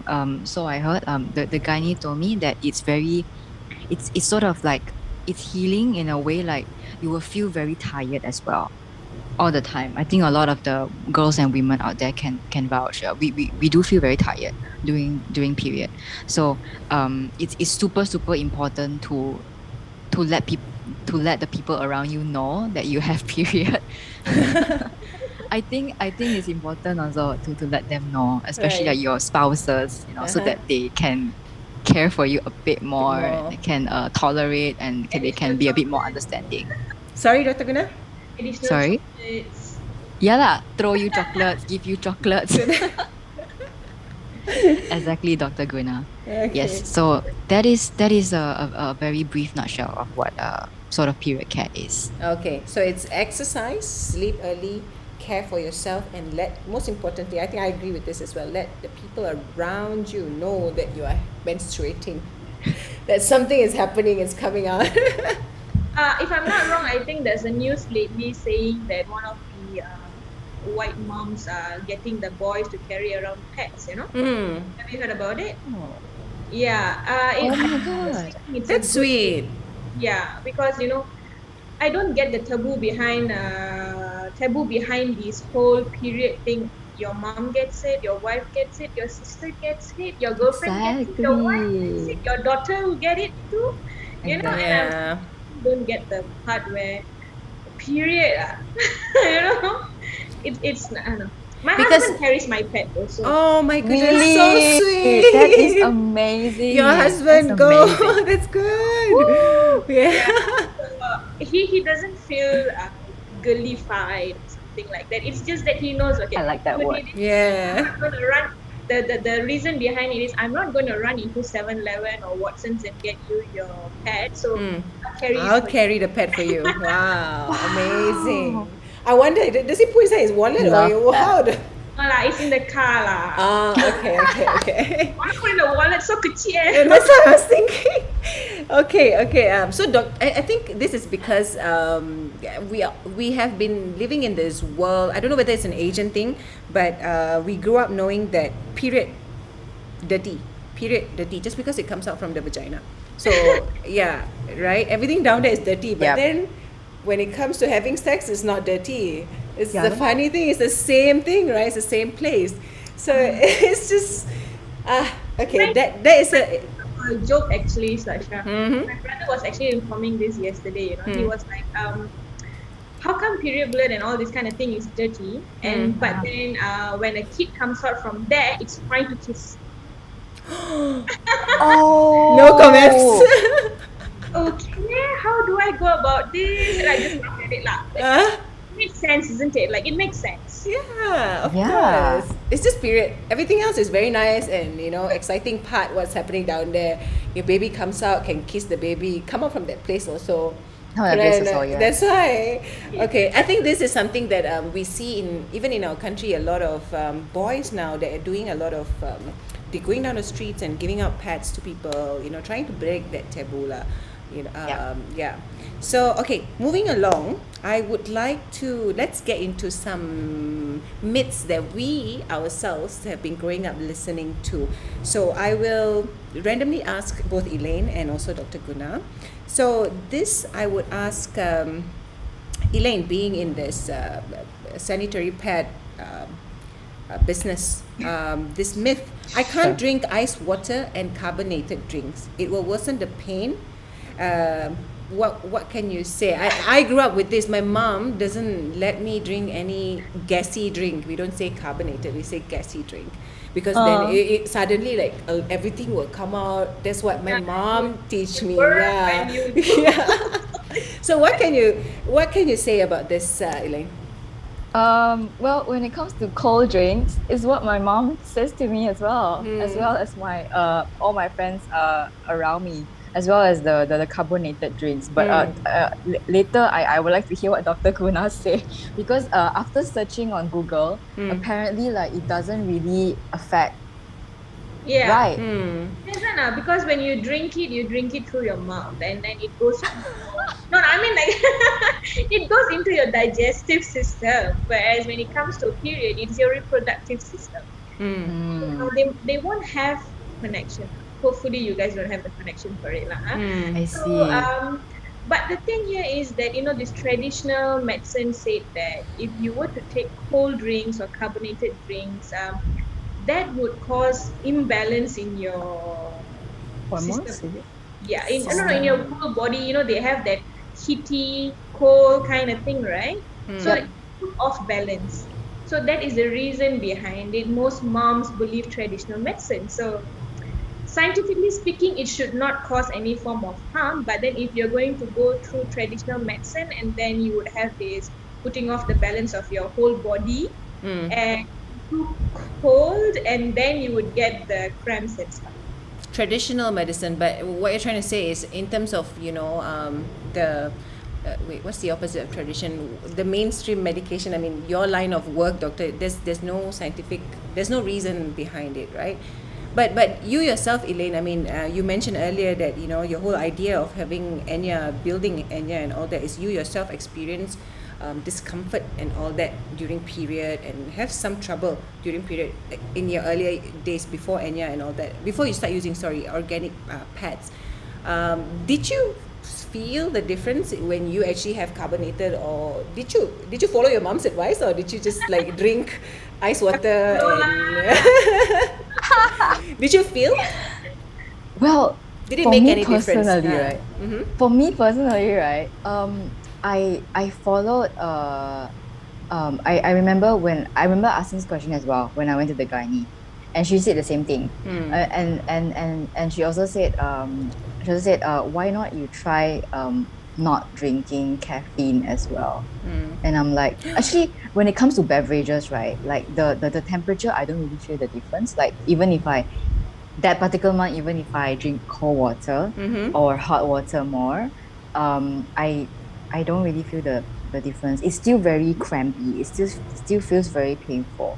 But I remember for 3 months, I quit caffeine, and I quit Milo for 3 months, and I did feel the difference. To address that question, I did feel the difference if I quit caffeine and Milo. I don't know why. Did you try back the experiment on yourself? Did you try back? Let me just try this next cycle of period, right? Let me just try and drink coffee or Milo. Did it come back? After 3 months. You try and pain came back, yeah? Yeah, it came back. It's so. I don't know. Maybe it's just my body lah. Yeah, I think it's very subjective again, right? I feel because super subjective. For me, I don't feel nothing at all, to be honest, when period or not. Coffee. Coffee, no coffee. I don't know whether I don't pay attention to what's happening down there or what. I'm not sure. But I don't feel anything. So, like, okay. It's still very subjective to the individual itself, that female itself. Okay. Correct. Oh, I have to ask this next myth. I don't know. Washing hair when we are having period is bad for your health. Oh, that's not true. It's not true. No, that's not true. But this true. is an Asian thing. It's an Asian thing. Yeah. Yes, true. Asian thing. Okay, when you talk about period, right, the first thing in your mind should come is hygiene. You don't want to be scratching down there and scratching your hair and then go about the whole week washing your hair. Oh God.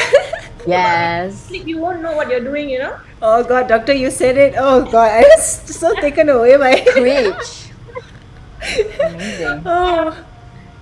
Don't tell me you're not going to be washing your hair if at all you find some blood stains in your finger the next day. Oh. Right? Oh, So wow. burn. scientifically, there's nothing saying that you can't wash your hair, nothing is going to happen. Again, traditional medicine could be saying that it can cool your body down a little bit more than it should, and so that might harm the balance, you know. But doctor, if you say that it should cool our body down, right? Does it mean that when we have our period, we are panas? Our body heats up? Naturally, our body is a heaty body. It's Naturally, it should be a little Ah. hot than normal, you know. I think that's why the caffeine on you, Elaine, because Yeah. right, because body is already a little bit heaty, and then you have caffeine. Caffeine dehydrates. If I'm not mistaken, doctor, am I right? Am I getting somewhere there? Yeah. It makes Yes, sense. yes. Yeah. Yeah, Okay. that makes a lot of logical sense. Once you put it in perspective, yes. Okay, I mean a little bit sidetracked from, or someone added here. They said that wash hair cannot, cut nails cannot. I'm not too sure about cutting nails lah. Right. Stretch yourself, and you know. Doctor. Okay, so one question on a serious note, away from the myth a little bit. How to overcome period cramps? So on a doctor, your suggestion, and I'd like to hear from Elaine herself because she experienced it her firsthand as well. Okay, so when you talk about period cramps, it's very subjective, person to person. You would have normal cramps, and then you would see your friend walking around, jumping around like as if there's nothing that took place, but she's on her period. Yeah. And then you'd be another friend that doesn't come to school for 2 days or won't come to work the whole day, or even if they were to come to work and they would be all very quiet, very irritated, and because of the pain. So again, it's very subjective. If you have those kind of intense pain, yes, you can take some painkillers to elevate the pain. Again, taking painkillers, this is another myth, I'm pretty sure. Yeah. I wouldn't say it's a myth. It is true. Taking painkillers may affect your body, as in your health. Painkillers are known to give ulcers, stomach ulcers, you know. Because of the acid release and so many things in between. So it can give you stomach ulcers, long-term usage of painkillers, and NSAIDs, to be very specific, NSAIDs. Okay, so these kind of things you have to be very careful. You may find alternate ways. You can use heating pad. It kind of, again, you know, you go back to the heating part, the heat. So you can use heat pads. You can just lay down for some time. Don't be too stressed up. When you stress your body up, you know, you're going to every other thing, you're going to trigger the stress alarm in your body, and that is going to elevate the pain.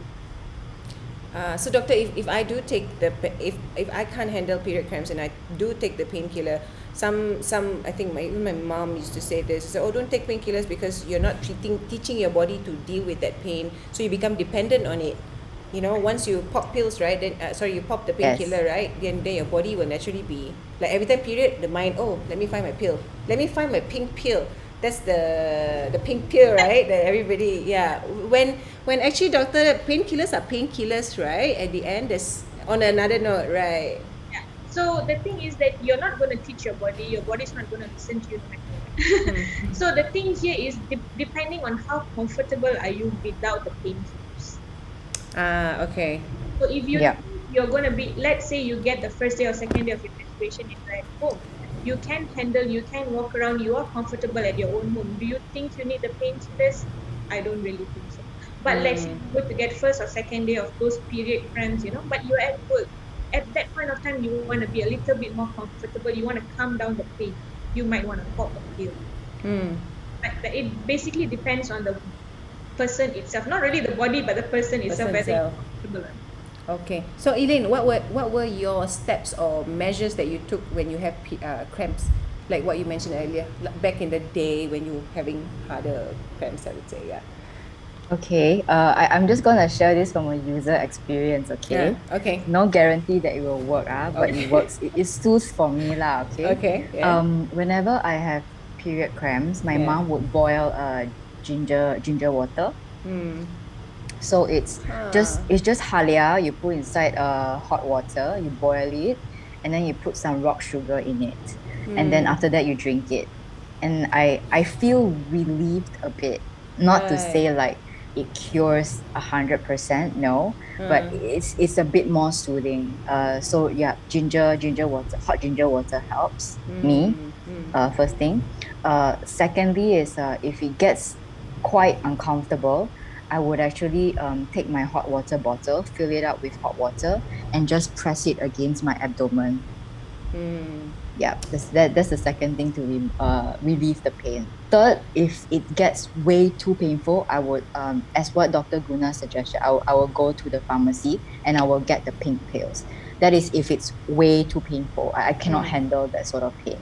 But of course, like what Dr. Guna mentioned as well, if let's say your pain gets very, very, very painful, please go see a gynae or a doctor, because there's there's there's there's a lot of women experience and have endometriosis, and we don't know about it.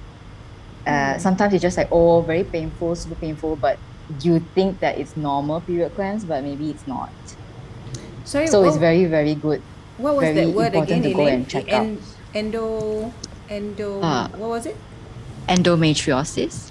So that only happens when you're menstruating, when you got pain. Or how, or it the pain elevates during period timing. That is it okay. So endometriosis is basically, it's like a disorder where your Yes. tissue that is supposed to line the uterus is found outside of the uterus. So when you have this kind of thing, it's like adhesion. Everything is kind of tugging. Just imagine everything: your ovaries, your fallopian tube, your uterus, everything is tugging. So at that point, when you're having your period, your uterus is trying to squeeze everything out. So at that point of time, when they are tugging onto other parts of your the pelvic region, it is going to give you intense amount of pain. So if you are popping pills on a daily basis for your period cramps, you have to double the dose at times or triple the dose at times. Yep. Do come in for a test, do come in for a scan. We need to get that checked. Naturally, periods should not cause you any form of discomfort that you cannot handle. Yeah, because our bodies, right? How can it betray us and make us feel that much pain, right? Yeah, it makes sense actually. So if it's something, correct. if it's something unbearable, then that's a sign to go and see a doctor, and find out how to. Okay, sorry. There's a question. Is that safe to take Celebrex, doctor, for period cramps? Okay, when you talk about painkillers, there's few different categories. Okay, Celebrex is usually used when you have intense amount of pain. So don't take it when it's not bearable. It's not going to be much of a help. At the same time, it can affect your kidney in long term. Yep, that's true. So if I can't bear, Celebrex is a type of drug for relieving period cramps specifically. Did I get it right? Not really specifically for period cramps. For period cramps, the one that we commonly use in hospital settings or clinic settings is mefenamic acid, known as Constant. Okay. Yeah. So this will definitely help in the muscle relaxant. It kind of elevates the period pain and all. Celebrex is a little higher. Some people, they want that because mefenamic acid Constant is not going to work for them. So it can help, but yes, this is one of those higher class painkillers. Okay. All right. Thank you, doctor. So back to 2 more myths. Let's do 2 more myths. Okay, this one. Exercise while menstruating is unhealthy and can damage the uterus. So we know this is not a myth anymore, because just now Elaine shared with us that how to care during period care, right? You need to exercise, sleep early, and let people around you know. That's very important. It's going to stick in my mind actually. So exercise while menstruating is it's not a bad thing, but if you have pain, I think then you should consider resting. doing yoga. Maybe it's fine, it's still exercising. Something calming. Okay. Very interesting myth. That means having sex during having period is unhealthy for the women and also can hurt the men. That's not true. It's not true. Hurt anybody is supposed to hurt the girl and not the guy. Nothing to do. Okay, so the dirty blood is not going to hurt the men. Okay, so the only reason why people would talk about the period blood being dirty is because they can have some amount of bacteria. We women generally, we do have some form of bacteria, some form of fungus down there. Okay, so candida is very common in female. These are the few things that we do have, and it kind of balances out. We are not infected. It just balances out our stuff down there, right? Right. So let's say if you do have a dirty discharge, not period, but dirty discharge as in infected discharge, and then you go on having your period, chances are that period may they might have a little bit of bacteria and things like that, and that if it goes into the guy's penis, so that can cause some form of infection for the guy if girl is infected. If the girl is infected. But doctor, if that girl is infected, I mean, if the girl is infected as well, even without the period, will cause problem as well, right? Yeah, Yeah. So it's not the period's problem. it is not the Period period. is not dirty. Yes, period is not. Please don't ever say period is dirty. Yeah. It's only dirty because it comes down there. Yeah, mindset only lah, basically, right? Yeah. Ah, Mindset. so I think I would like to say that we should celebrate periods, like how, you know, Elaine, your brand Enya itself is celebrating, and I like how it is that how you positioned it to make women celebrate, and not celebrate lah, look forward to having period, you know. It's not like, you know, oh my goodness, I have to go and shy go and buy my pad, you know, go to the grocery store and buy my pad, but it's something to look forward to. So I really like that part. Okay, last Thank you. myth. Last myth. Last myth. Last myth. Okay, let's take okay, PMS is in your head. Period, premenstrual syndrome is only in your head. It's being used from men against women. It's being used like, you know, hey, why are you so angry having PMS? I know, right? Oh God. I wish I can just bang somebody's head when they say that. Oh, Slap yes, them, it is right? my head. Okay, it is not in your head. I mean, technically, somewhat it is in your head because you have the pituitary gland going up there. Hormone. So so this thing comes back to hormonal stuff, okay, where you would have increase and decrease in hormones. That's how you get your period. Okay, so when all this takes place, there's something called serotonin. So which affects the mood lah. So that's how you get the PMS. You're not simply saying don't kacau unless you want to kena pukul, then kacau lah. Yeah lah, that's why. Other than that, no, we are not simply making up the excuses. It might seem like, you know, of course the guys might get a little like, oh, you're doing this on a monthly basis. You're doing this simply every single month. That's because I get my period every month.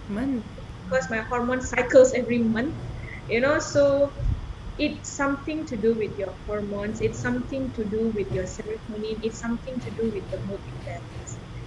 You are not acting up. You're not using that an excuse. No, it's not in your head. Yeah. Yeah. So I Elaine, agree. are you a type that significantly have experienced people saying that, hey, are you on PMS, or do you feel like I have some friends who like, hey, I think I'm PMSing. Like they can actually say that I'm having it. Do you experience it yourself? Because for Yeah. me, why I'm asking is because I'm very defensive. I always say, hey, no lah, I don't PMS one. Because it's the same. But actually, I think people around me realize that I think you're gonna get a period. I myself, like, you know, very like gung ho lah, say I don't want to admit. But you yourself, how do you? Think- Yeah. I believe one of the key I think challenges, I would say, day to day, especially when running a business, is Right. that sometimes I find it very difficult to draw the line between personal emotions and business. So sometimes when I get too emotional when it comes to facing, you know, certain people in the business, Right. then I might, a lot of people might say, like, you know, Elaine, like, are you on your period? Like, is your period coming soon? Are you PMSing? Is that why you're so emotional? I say, no, that's not why I'm like this. we're dealing with the issue here, and this is not right. Right. It's not because I'm PMSing. So I do get that sort of questions here and there. Even last time my boyfriends, I angry for then they're like, "Are you on my period?" I'm like, I want to slap you. I'm not my period. I get that a lot too. So yeah. That's The why best please, way it's to like, come out of this, right? yeah, PMS the entire month. Oh, so I make up. We Make should it make normal. make it normal. Angry every day, right? Able to differentiate, like, are you angry now because of your period, or are you just angry? Yeah. Throw them off throw them off a bit. That's why. Okay, Yeah. okay. All right. Okay. I think before we come to an end, is there anything else that both Elaine and Dr. Guna would like to add before I conclude today's session? I think one of the myths also I like to address. A lot of people don't know until today. Okay. It's when how do I even put this in words? I'll try to. Okay. There's a myth going on also that says like you can't get pregnant during your period. Yes. Yeah, it's not like you can get pregnant even if like you have sex during your period. You can get that because a lot of guys, they think that when girls have period, meaning to say like they can just ejaculate into the body like that. It's not like you there. Maybe Dr. Guna, you can help me to rephrase it, but yeah, I like to address this because a lot of people don't know about Don't it. know. I myself don't Yeah. know about it. Yeah. Okay, so okay. The guy and the girl, okay, both of them can be the reason why they get pregnant during period if they were to have sex during period. The first thing is a girl can ovulate twice in a month. Okay, so they can ovulate twice in a month. So you won't know whether you're ovulating now or at the end of the month. But at the end of the month, you're supposed to get your period, right? Another thing is guys' sperm can live in the girl's uterus up to 5 days. Yeah. I Correct. thought it was 48 hours. 5 days. You're like commandos, very strong. Those little armies can stay in you for 5 days. Wow. No wonder I got surprises lah. So My two sons. No wonder. All wrong calculation, Okay, doctor. 5 days. Wow. yeah, so if let's say you were to, let's put it like this, if you were to have sex on your day 5 of period, which means the little thing is going to stay in you for up to day 10 of your cycle. Some girls tend to ovulate a little early. There's no such thing as every 14 only you're going to ovulate. There's no such thing. You may ovulate a little earlier, you may ovulate a little later. So let's say you happen to ovulate on day 10. You're pregnant. Wow. So And it cannot plan, right, that one, because it might just happen, right, doctor? It's not. It might not. It might happen this month. It might not happen next month. Can it be like that? yeah, it's not something that it's going to be like a cycle. Like I said, every girls have different cycles, and everybody has different body. So you might ovulate a little earlier this month by a day or two. You might ovulate a little later next month. So you won't actually know for sure until and unless you cap them. Okay. All right. Okay. I think we've covered the myths. Love it, love it. Love it. I love the session today, especially this period one is very exciting. Okay. So thank you, Dr. Guna, for the very informational session that we have. Thank you, Elaine, as well. Thank Okay. you. On the other hand, I'd like to say if any ladies who wants to have a session in terms of your irregular menses or something pertaining your reproductive for women, you can reach Dr. Guna at 016-270-0943, and she is the Centre Medical Director of Polyclinic MUC in Kajang, Jalan Reko Kajang. And for Enya, if you really like to try, if you're like me and can't wait to try Enya pads, get the promotion that's running right now for 3 ringgit off when you type Enya Health 21, ENYA Health 21 at www.enya.my. So thank you again, Elaine and Dr. Guna. Thank you. Thank you, Ladies, Sasha. thank you. Ladies, do not forget to tune in tomorrow at 10 a.m. where we will be speaking everything and anything about breast. So if you have any questions pertaining, how to care for your breast, or am I looking after my boobs properly? Do I have cancer? Do I have not cancer? Am I too young to have cancer? Am I too old to still care for my breast or anything pertaining breast? Do join us. Don't miss out on that session at 10 a.m. And before I go, I'd like to read out the promotions again. Buy Enya products at RM3 ringgit off when use promo code ENYAHealth21 at www.enya.my. Enya also offers subscription for convenience, offering Enya Basics, which is pads, right, Elaine? Yes, Enya Basics? yes. Yeah, for you to try out. So let's try out. I'm going to do that first thing after this. Free by Thank just you. paying for shipping at www.enya.my simple website. MUC Healthcare is also having a special deal for ladies today, where you get free pap smear if you come in for a pelvic ultrasound, and also pap smear for only 38 ringgit. That is a pretty good deal. So the Wow. locations, just for this. So the locations of Polyclinic MUCs are in Bukit Bintang, Kajang, and also Labu Negeri Sembilan. Thank you again for joining us today, and if you wish to re-watch this whole session of pregnancy to fertility to periods right now, then you can watch it at MUC Healthcare's Facebook page and just rewind the live session, and that's it. So see you all tomorrow morning at 10 a.m. Bye, Doctor. Bye, Elaine. Thank you. Bye. Thank you, Thank guys. you. Bye. Bye-bye.